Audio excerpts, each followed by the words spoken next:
Welcome back to Seeking True Love. Today I'm here with Sarah Curnoles, who is a breakup expert. Not a breakup expert. That sounds like you're an expert at breaking up with people. Like a Sure. breakup, yeah, who is a breakup recovery expert. And if you're going to date, you need to make sure that you have fully recovered from any breakups or heartbreaks that you've been through. And that's true whether you're highly sensitive or not. But Sarah is also a fellow HSP. So we're going to be talking about the particular ways that breakups can be very hard on our system. And Sarah's going to give you a process and a protocol to help you move through any heartbreak you might be experiencing and call in your next great true love. So Sarah, thanks for being here. Thanks for having me, Elizabeth. I'm really happy to be here. Welcome to Seeking True Love, dating advice for highly sensitive, heart-led women. If you're a deeply feeling, intuitive woman who longs for a relationship that meets you on every emotional level, you're in the right place. This podcast is for women who lead with their hearts and who refuse to settle for surface-level dating or emotionally unavailable partners. Here, you'll get practical dating guidance made for HSPs, support for the challenges sensitive women face, tools to stay grounded without abandoning your needs, and expert conversation about what true love really is and how to call it in for yourself. Because your love story should be extraordinary. You're just right for me, and I'm just right for you. And I'll take your heart and squeeze so softly, so sweetly, forever love. Sarah Curnoles is a certified life coach, breakup and relationship expert, and host of the podcast Breakup Pep Talks. She helps men and women move through heartbreak with clarity, confidence, and emotional resilience so they can create healthy, aligned relationships in their next chapter. Sarah blends practical coaching with techniques rooted in neuroscience, biology, and emotional regulation to help clients break old patterns, process difficult emotions, and reconnect with their self-worth. Her work has supported hundreds of people through breakups, divorce recovery, and major relationship transitions. When she's not coaching, Sarah is an avid runner with a devotion to her Peloton app because it can travel with her as she explores life as a digital nomad. Sarah, I want to start with the obvious question. Why would someone need to recover from a breakup before they can date? Yeah, I think once you get to a certain age, we've all been in that relationship where you could tell that person is bringing some baggage with them into your dating experience. Or we've at least seen it out on the apps, right? Of people saying something like, no drama, or only contact me if you're really gonna want to meet up. Like people spill their baggage, not intentionally, but they spill it into their current reality. They bring their past into their present. And I really got passionate about doing this work because for myself, it just gave me such a huge transformation. When and I'll tell my full story, I'm happy to, but when I went through a really big breakup, it was like, in a way, it was wiping the slate clean that I had to get really honest about myself of how am I showing up in a way that attracted this kind of a relationship, this kind of dynamic. So I had to really get honest with myself. I got to really look at what matters in my life, what are my values, what do I want my life to look like? And it was like the breakup, even though these are hard things to go through, they're rough emotionally, it becomes like fertilizer in the garden of your life, right? Like we can process it in a way that it actually helps us to grow more and it helps us to, we'll continue the garden metaphor, but like it helps you to bloom bigger and better than you may have been without that process. I would love to hear your story too about how you did that. Totally. And the HSP thing came up because I've always had a really hard time with breakups. Like I was the person that would be hanging on for months and months, and my feelings are very big, really, really big feelings. So I had been with my partner for almost 5 years, and when that relationship ended, he came to me. We had been planning to get married. We were looking at rings, you're talking babies, buying a house, like all of it. We were in the middle of all these conversations. And he came to me one day and he said, I don't want those things with you anymore. And as hard as that is to hear, there was a 1% piece of me that had a feeling of relief of this wasn't quite it. Even though I was completely devastated in the moment, I had to find a new place to live. I had to learn how to cook for one person again instead of cooking for two and all of that stuff. And I was starting to go through that phase after the shock wears off of this isn't my life anymore and I don't know what my future is going to look like and I'm not sleeping next to my person every night. And the shock sort of wore off and I felt myself at a crossroads where I could go the route I'd always gone in relationships when they end of obsessing over the person, thinking about all the things I did wrong, beating myself up over it, trying to get them back, trying to do the inner work because I was obviously the one that was wrong. There was nothing wrong with them. It must have been me. I was the problem. And spending months and months wallowing or getting depressed. That was route one, and that was how I'd always gone in the past. Or I could take route two and I could figure out something different that didn't knock me down, but built me up. I'd already done route one. I knew where that was going to go. So I was like, I've never walked down this second path. Let me try it. And I did a lot of deep work. I worked with a coach, a therapist, and I joined a women's embodiment group. And I was like, you know what? I'm figuring this out. I'm going deep. I don't want to repeat any of this ever again. And what's possible for me if I really get serious about this as a time for my own change. And I feel like I finally figured out what it meant to feel my feelings and not just think about them or talk about them. And that was a huge shift for me. But then I also started to get clear, like I said, about what I wanted in my life. And I realized in that relationship that 1% of me that was relieved was my soul. It was the deep down part of me that said, you are meant for more. There is a bigger life out there for you than the one that you're going to have in this relationship. And as I went through my breakup process, I was getting to know that part of myself and helping her to gain strength. And so now here I am just a couple years later, and I'm doing this digital nomad thing. Like I said in my bio, I was just in the UK for a few months, and I've got a West Coast trip coming up, and really letting myself explore and travel and try lots of new things. And I was able to quit a job that was really stressful, and now I have my coaching business. It was just all this stuff that came out of the breakup, and it's really because I did the inner work. Yeah. And so talk a little bit more about, because you had mentioned the HSP thing and the, we got the classic overthinker. We overthink, we notice all the details and we have to obsess over all the details. And then really, really big feelings. I'm with you on there. I have like the amplified feelings inside of my nervous system. And that's something that I've had to work with. And talk about how breakups can be especially hard on someone with this nervous system, but also how they can have it become a really big breakthrough like it did for you. Yeah, when you're a highly sensitive person, all of us, all human beings are constantly co-regulating with the people around us. But as a highly sensitive person, you are finely attuned to the nervous system of your partner, whether it's a healthy relationship or not, even if it's toxic. I think it's almost worse when it's toxic because your nervous system is on overdrive. And I'm not going to say that that relationship was toxic. I will say it wasn't totally healthy for me. Like I was on eggshells, I was over functioning, I was doing all the things.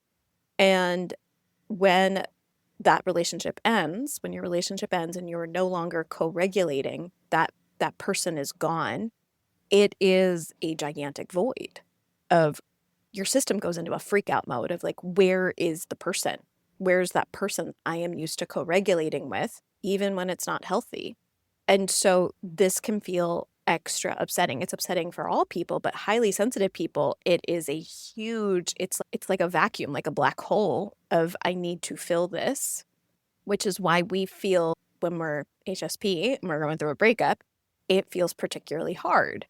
And what I did to fill that was what I did before I figured out a better system was I did the overthinking. I did the blaming myself because it was easy to blame myself. I could point the finger towards myself and like figure out all the things I did wrong.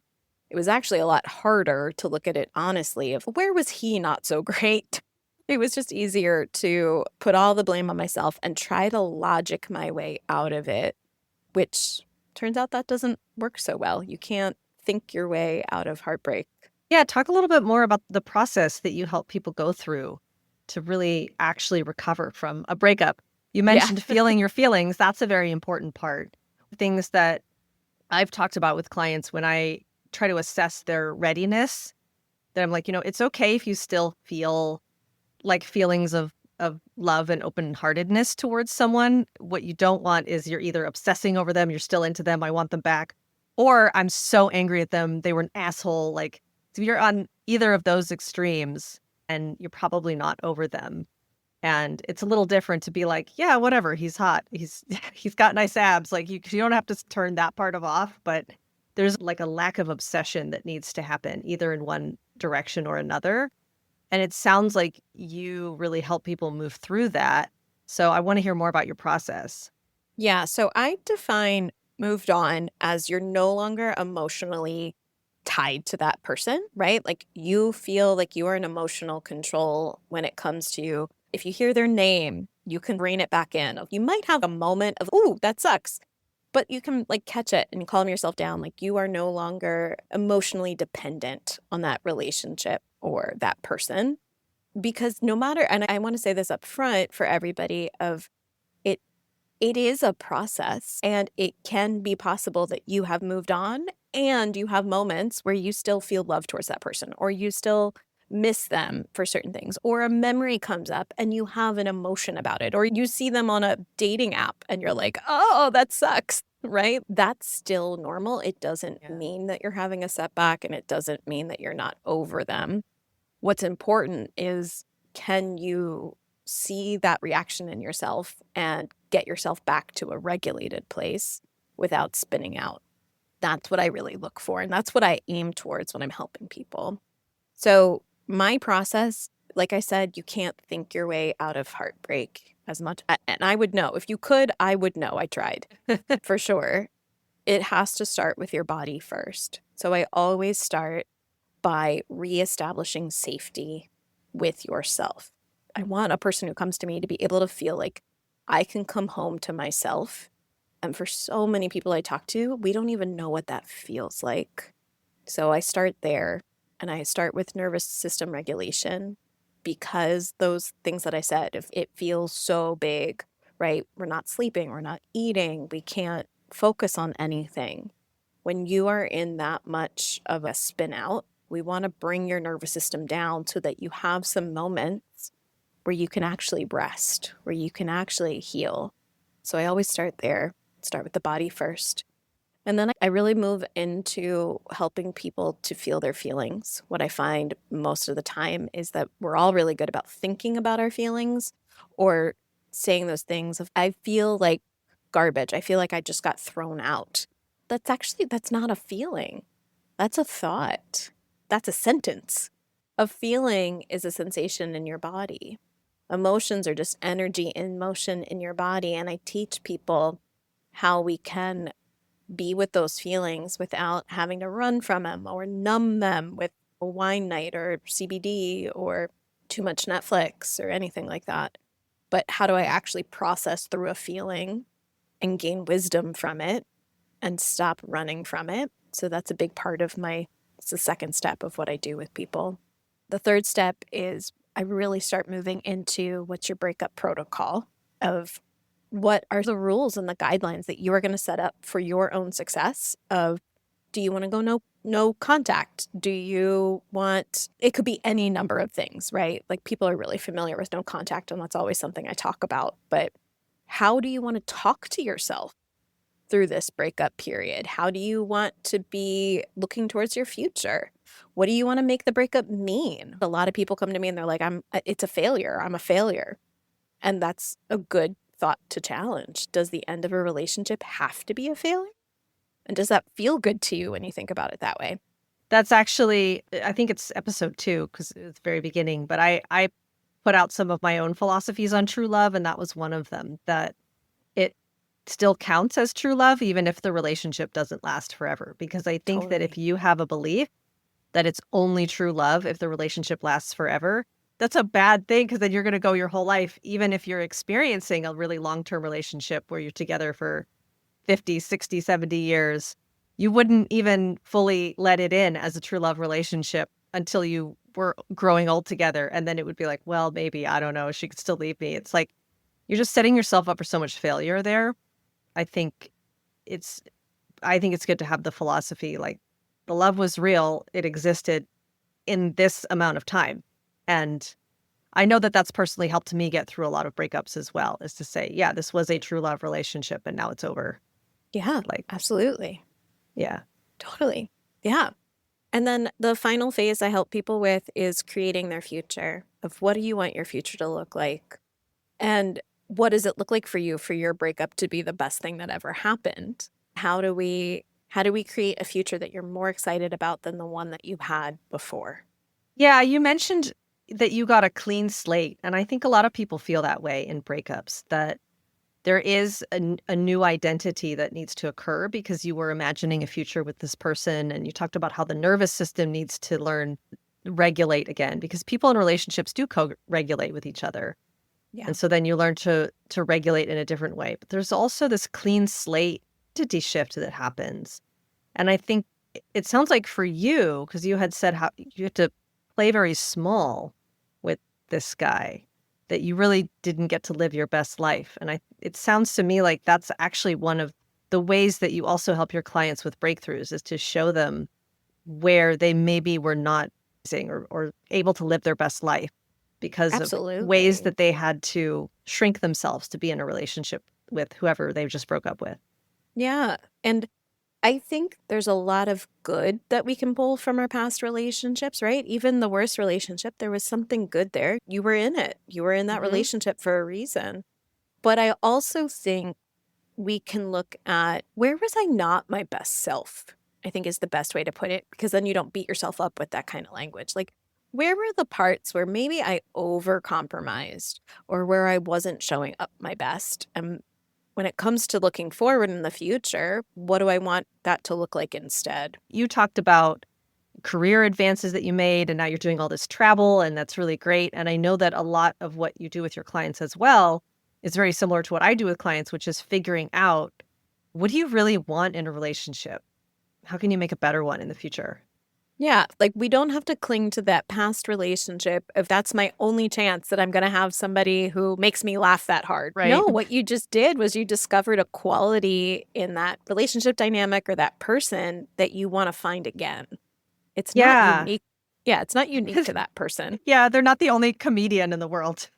Exactly. That's actually one of the things that I do because I have a process called the Ideal Relationship Blueprint, it's a series of different questions that we go through. And one of the processes that I do is looking at past relationships and even somebody that you may have obsessed over, even if it was unrequited, but just anybody that's been in your life in that way, and picking out what are the qualities in that person that you really, really like and that you're really, really attracted to so that you can get it on that list. And you know what? That person isn't like the keeper of those things. They're not the only Yes. successful person. They're not the only super hot dude with abs. They're not the only funny person, like you said. They're not the only sensitive person. And it can free you up to saying you don't have to give up on those things. You can give up on the relationship that didn't meet you where you needed to be met. Absolutely. So how do you define a life that is more exciting than the one you envisioned with your ex? How do I define it? I do like to start by asking people like, how will you feel in that future life? Do you want to feel calm? Do you want to feel confident? Do you want to feel like, actually the word that I used was like, I want to feel like a rock star in my life. Right? So everybody's going to define their life differently of what that would be that would excite you. And I get very clear on the feeling states because I do believe the only reason we do anything is because how it's going to make us feel. And once we start with that as the North Star, if you will, of where are we going, we can start mapping out little things of almost, honestly, it's almost like a vision board of what are the elements of the images, what are the images that you would see in that life, like what are the five senses experiences that you would get to have. I don't know, does it mean like you really want to go to Paris and taste what a French croissant tastes like instead of just the bakery down the street. Like you want those kinds of experiences. What I really love doing, I look for what lights a person up once they start talking, because so often we take these things in ourselves for granted. We take our natural gifts for granted because they come so easily to us. Of like, for me, I'm a really good listener, and I didn't know that was a rare thing until I got some feedback when I started my coach training, right? And how special it makes people feel when I'm really listening to them. But so I am listening to people that deeply, and I am pulling out like your special magic of, I don't know if you know that, but you were just lighting up when you were talking about that yoga class. Like, how do we take that yoga and we amplify it? Like what would it look like to dial that up to a 10? Does that mean maybe you go on a yoga retreat to Bali? I don't know. Yeah. That's what I mean. And I take the life that excites you more than the one you have with your ex. It's where we start. And I'm looking on how do I build that with somebody so that it looks really fun and exciting to you. It won't look like anybody else's. Yeah, I love that. The dream life. Right. I imagine that gets people really feeling better about what has happened. Yeah, it really helps. And I keep it as a part of my process because one of the reasons I find people hang on to an ex is that it's your most recent good memories. Like, it's the most recent time that you had that you were like, I was living the life I wanted. I had a partner. I was in love. I had somebody to spend holidays and weekends and my forever wedding date or whatever. Like, I had all of that. And we hang on to it because the future it's unknown, it's black, right? Like, we don't know what's there. And so I find if I paint a picture for people for their future, it's a little easier to let go of the past. If that's already happened, what's ahead of me hasn't happened yet, I can still impact that. I can still create it. And it brings that anticipation of like when you have a good trip coming up and you're like, oh, I can't wait for that trip. That's this kind of anticipation I want people to have about their own life. I love that. It's like claiming your life back, reclaiming it. Totally. Yeah. Yeah. And I love words like reclaiming. And I talk about, for a lot of people, it's also reclaiming your own power. And I went really deep into this idea of power recently. And power is, when you define it, it's the ability to influence. And when we go through a breakup, sometimes we feel powerless. Like, I can't even influence my own life. Like, what does it even mean to reclaim my power? And when I talk about it, that's what I mean. We get you back in the driver's seat of your life so you feel like you can influence yourself going forward. Yeah, especially for people who've given their power away in a relationship. Yes. I imagine that's very empowering. I know we're using Yeah. that word a lot, but it's a good word. Yeah, it helped when I defined it. I was like, okay, now I actually understand. It's not just like a phrase everywhere, but that's what it means. Mm-hmm. So, Sarah, what do you think true love is? I think true love is when you are fully embraced for all of who you are, inside and out, the dark and the light, the parts of yourself that maybe you're even ashamed of or insecure about. But for someone to be able to see all of you and embrace you with open arms and wrap you in that ooey gooey feeling of you belong here, I accept you. Love that. Notice that's a theme here. The more I interview people and the more I ask, everybody seems to say acceptance. And I think that's really beautiful. Cool. I didn't even know. I tried not to listen to other people's answers because I didn't want it to influence mine. Oh, well, there you go. You organically did it anyway, but that's okay. I ask everybody that I interview, and I'm not at all surprised that there are common themes. And I feel like I learn a lot just from noticing the themes as I have been doing this. And I imagine that in the work that you do, one of the things that you help people with, since you are helping people reclaim their power and their self-worth, like you said in your bio, that you are also showing them where maybe they didn't have that sense of embracing and acceptance and unconditional love in the relationship that ended, and that they can claim that for themselves going forward. Yeah, if you don't know what it feels like, how could you expect it in a relationship? I didn't grow up feeling that way, for sure. My parents are wonderful. I love them. They did the best they could, but there are also ways that all of our parents fail us to some degree, right? So going into dating relationships, I was more familiar with patterns of the guy being unavailable and me always feeling like I had to chase them for attention or time. And I didn't know what those experiences were to be fully loved. I didn't know what that true love feeling was, or to be fully embraced even when I have insecurities or the stuff that I'm ashamed of. And it took a lot of work for me to start feeling that towards myself. And I think I don't always agree with that feeling of you have to love yourself before you can love someone else. I don't think that's true. I think we accept love to the level that we love ourselves. So now I have this fuller feeling of what it means to truly love myself. And I wouldn't settle for less than that in a romantic relationship. Yeah, I would agree with that. I think you cultivate self-love and then you bring in other people that are going to do that. And what you said about like now you have that feeling, it's almost like you have a reference point for it internally now. So you know what it's going to feel like when you meet somebody else that is also going to give that to you versus somebody that's not going to give that to you. And what I've noticed as well is that it's much easier for me to give that to other people. Like the more self-love that I've cultivated, Yeah. the more that I'm able to love and accept other people because I can say, oh, I have a tendency to be whatever, messy or mean, and that person has a tendency to be messy or mean. But if I can accept that in myself and love myself in that, it doesn't make the behavior okay. Like I'm still working to be cleaner and nicer, but it's like you can love yourself where you're at. Then when you see it in someone else, you're like, oh, well, I know what that's like to give myself love and compassion in those moments. Now I'm going to extend it to that person. But if you hate yourself for that behavior, you're going to hate the other person for that behavior and you're going to judge them. So it's a very interesting back and forth. I think it's an ongoing process. Like I don't think Oh, it's yeah, like now I love absolutely. myself fully, so now I can date. I just did a solo cast about this where I'm like, you're not going to have the perfect life or whatever. So you don't wait to date. You just date No. when you want to date. And I think you speak to that beautifully. But I would say the one time that you don't want to date yet is if you're recovering from a breakup, then you should hire Sarah first. Then come Yes, back to me when you're ready. Because I have had clients come to me that were just like so obsessed over an ex or somebody that they couldn't have that I just couldn't make progress with them. And, I feel bad because it's almost like they're wasting time and money on that when they should be talking to someone like you. It's really going to Yeah. help them move through that and see that one person is not the source of their happiness or love.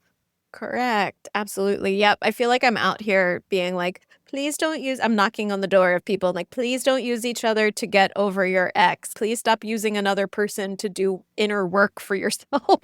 Yeah, when I was in college, there was this joke that I used. I mean, it was a joke, but it was like this running phrase joke that was around my friend group and whatever. But like, it was this quote that goes, "The best way to get over what is it? Oh, the best way to get over someone is to get under someone else." Yep. And it's a funny phrase, but it's not true. Yeah. I just think about that other person. Like, how do they feel? Maybe if that's Right. the agreement, maybe if it's like out in the open and everybody has agreed to it, okay, at least it's been discussed. But I don't know. I don't know if I would want to hop into bed with somebody is it okay if we sleep together so I can get over my ex? Can I use you? You know what's That funny it's is not hot. I bet if I put that on a dating app or you put that on a dating app, you could find some people that would be into it. You can Totally. find whatever. I will can. say, just as someone that has done this, and you can weigh in on this with your thoughts, even if you agree or disagree. But one thing that has helped me, as long as it's consensual and everybody knows, is a more casual type of sexual relationship has sometimes helped with just some of the like touch deprivation and sex deprivation. Because one thing I've learned about myself is, like you're highly sensitive, but there's lots of different flavors of highly sensitive. So you still have to learn the very unique, specific ways that your nervous system responds. And one of the things that I've really started to get clear on is that it's very hard on me to have like touch deprivation and a certain level of just like lack of not getting laid there's no other way to put it. And Right. so I have found that it can be helpful for me to find a guy who is like looking for sort of a similarly casual thing to just like hang out with, that it just kind of like helps calm that part of my nervous system down, with the understanding that I'm like, I'm still getting over someone. I'm not looking for any kind of serious relationship right now. Right. And But it's been discussed. It's like that's the understanding and the agreement. It's not a unspoken secret that you're keeping yeah, behind closed doors. exactly. And sometimes it's like, you know what? I'm moving through this breakup. I'm still thinking of myself as single. It's kind of nice to just, oh God, what is so they call it like a dick in a box. That's the SNL song. I used to have a dick in a box. I don't know if that's going in the podcast because I think I just quoted a Saturday Night Live bit from Yep. many, many years ago. Great But bit, though. yeah, it's such a good bit. No, but it is, I think it is nice to know that you can get those needs met, you know, if that's something, but it's like you have to be so clear that that's what you're doing. And you can't be like trying to find your next person before you have processed the end of the relationship. And I'm the highly sensitive person. I can't go into casual sex anymore as I've gotten older. And so, like, for me, I have to look at the touch deprivation in other ways of like massage or a friend who is okay to cuddle me. I had an agreement with a friend a long time ago. We lived really close by to each other. We were both single. And she said, at any time, you can call me and put your head in my lap and I'll just stroke your hair. A And it good was like, friend. I was like, that's amazing. I need that. And it worked so wonderfully. So I just want people to know that there are other ways to handle the touch deprivation. If you're like me and you're like, oh, I can't do casual Yeah. sex anymore. I'm not great with casual sex either, but I have enough like long-term casual relationships. That's kind of a interesting, that might be a contradiction for some people. But again, because it's through the non-monogamy community, it's like people that I've known for years, but they're only available for that. And so it's like you have a couple of those in your back pocket. That's just how what works for me. I get massages too. But it's good to know what you're doing, and I definitely don't think you should try to do any kind of dating or create any kind of significant relationship prior to processing the end of the relationship, because otherwise you're going to rebound, and that doesn't end well. You end up processing 2 heartbreaks, usually, is what that looks like. Yeah, and I've done that too. Yeah, same. Okay, any last words of wisdom for us?